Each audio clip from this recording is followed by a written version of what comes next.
前回は種の起源についてお話をしました。さて、今回は動画に出てきたメーテル、うるせえやつらについて少し深掘りしていきます。っていうテンションでちょっと今回やりたかったんですけど、考察ですしね、著作権の問題もあったし、ちょっとね、本当にプライベートでもちょっと体力の限界とか、あとちょっとね、T シャツの販売でちょっとトラブルがあって、で、打ち合わせもあって、かなりね、ちょっと時間取られちゃって、もう時間も最近ちょっとね、バシッと決める動画が結構多かったんですけども、こういうラジオ感覚でも聞いていただけたら嬉しいかなとかって思います。よろしくっていうことでですね、メーテルについてちょっと深掘りしてきたんですけども、メーテルは銀河鉄道999に登場するキャラクターなんですけども、銀河鉄道999っていうのは1977年からの作品でありながら、物語の設定がかなり面白いんですね。で、銀河鉄道999は少年星野哲郎が機械で体を手に入れるため、謎の美女メーテルと共に銀河鉄道999でアンドロメダ星雲までの旅をするっていう物語なんですね。これがアンドロメダ編って言われるらしいんですけども、アニメ自体もかなり面白い内容となっているのですが、特にこの美女メーテルは謎に包まれていて、彼女の正体をめぐって人によって様々らしいんです。実際僕が見たっていうのは子供の時で、しかもかなりもう小学校入ってないぐらいの時だったんで、かなりうろ覚えなところがあるんで、今日はね、結構ググった感じのをピックアップして紹介していきますね。その前に少し簡単なあらすじをお話しさせていただきます。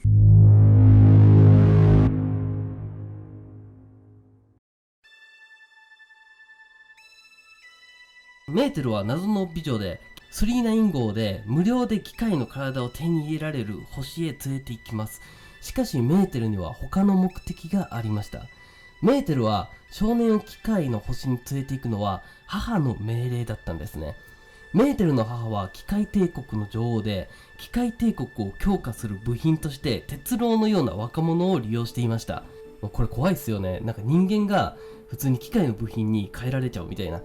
反対に父は機械帝国を倒す活動をしています。メーテルは母の命令に従っているように見せかけて、本当は父の反機械作戦のために少年を集めていたんですね。あいつ倒してやろうぜみたいな。このアンドロメダ編、愚かで弱い人間の行為や経済格差、力による支配など、昔から繰り返される人間の負の部分を描いている場面が多くなっています。そういうメッセージが多いんじゃないのかっていう話なんですけども、今に見たらかなり結構このメーテルっていうのが面白いんですよね。これは1977年の作品なんですが、機械の体は現在の科学ではトランスヒューマニズムなどが連想されますよね。そしてさらに面白いのは、原作者の松本零士氏曰くメーテルは人間と言っています。なのでこのことから、トランスヒューマニズムっていうのは結構がっつり当てはまってくるんですね。しかしメーテルは劇場版第1作で、鉄郎の母の体が宇宙一美しい体としてメーテルの母からメーテルに与えられたとなっています。要は機械の母からメーテルにその新しい体だよって言って、アンパンマンのごとく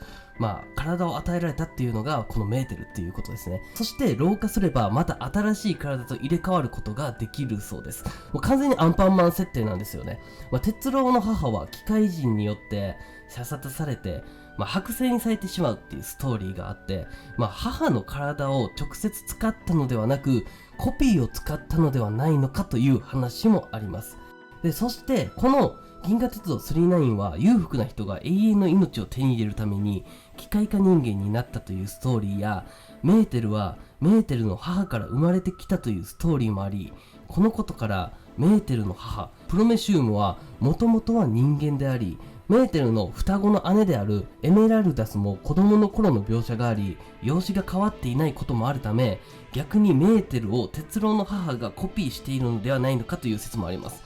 ちょっと著作権の関係で画像見せれないんですけども、メーテルの顔とこの姉のエメラルダスの顔っていうのもそっくりなんですよね。ちっちゃい頃からそっくりみたいな。ここは僕の考察になってしまうんですが、デザイナーズベイビーですよね。で、命または魂を体に移すことが表現されているように感じるわけです。そう考えると、もう本当に最近の近代テクノロジーに当てはめれるかなって思うんですね。メーテルは数万年の時を生きるラーメタル人という設定です。これめちゃくちゃ言いづらいね。彼女の本当の体は冥王星にあるようで、それを見た時に涙をしていました。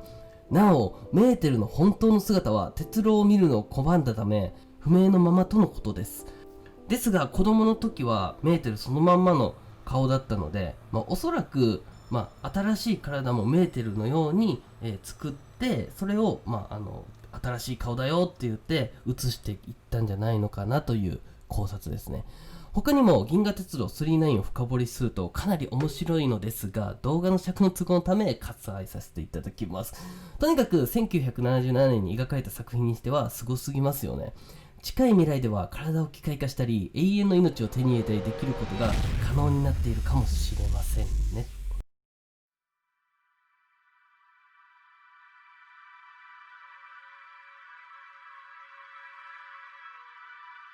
うるせえやつら、ラムのウェディングベルというファミコンソフトを購入していましたよね。うるせえやつらのラムは地球侵略のためにやってきた鬼型宇宙人の娘です。地球をかけた鬼ごっこの相手としてコンピューターでランダムに選ばれた諸星あたるとの鬼ごっこに負け、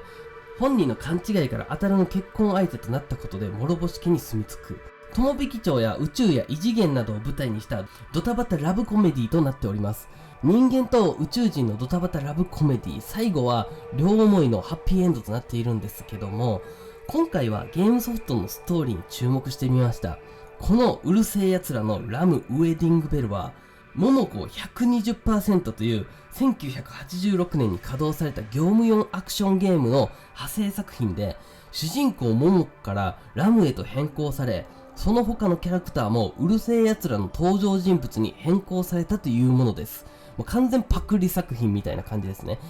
桃子 120% は火の国のモンスターが幼い桃子に一目惚れし、結婚を迫って追いかけてきたという作品なんですけども、まさにロリコンモンスターですよね。ロリコンやね。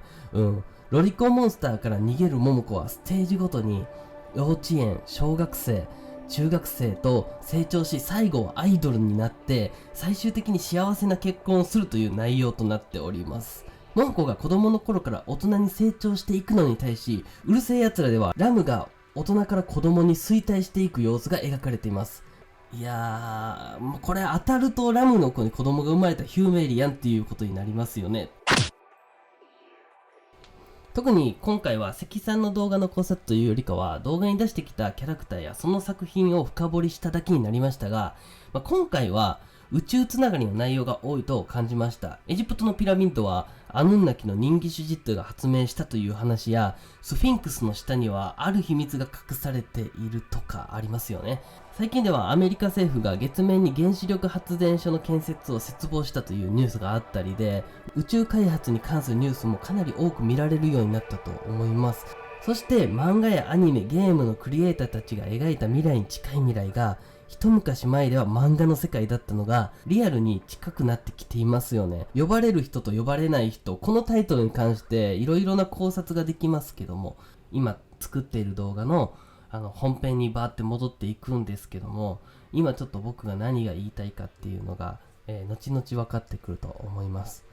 それが関さんが今言いたいことと、リンクしてたらいいなって思いながら今後動画を出していこうと思います。最近つくづく思うのは、一つのテーマから掘る物事にはかなりね、いろいろなストーリーに関連付けられるような気がします。その中には大きな発見などもあったりとか、昔の出来事を遡っていったら、かなり面白いなとかっていうのは結構あるんですけども、もう本当にクリエイターたちが描いた作品の中で結構やっぱり本当に不思議なことが書かれているなとかって思うんですけども、最近ね、子供と触れ合う機会が多いんですけども、子供も本当にそのメッセージに敏感だなって思います。この前ちょっとツイートしたんですけども、うちの子供が急に一緒にお風呂入ってたら、人間って宇宙人が作ったんやろっていきなり何も教えてないのに言い出したりとか、何らかのメッセージをね、子供の頃から受け取ってて、それをね、大人になっても表現できてる人たちがやっぱそういうクリエイターたちになっていくのかなとかって思ったりね、そういう不思議な体験を交えての今回動画でした。アニメやストーリーなどに描かれているメッセージ性っていうのは高次元のメッセージなのか、ただの想像なのか、皆さんはどう思いますか？皆さん最後までご視聴ありがとうございました。っていうことで皆さんおつろっく。じゃあねー。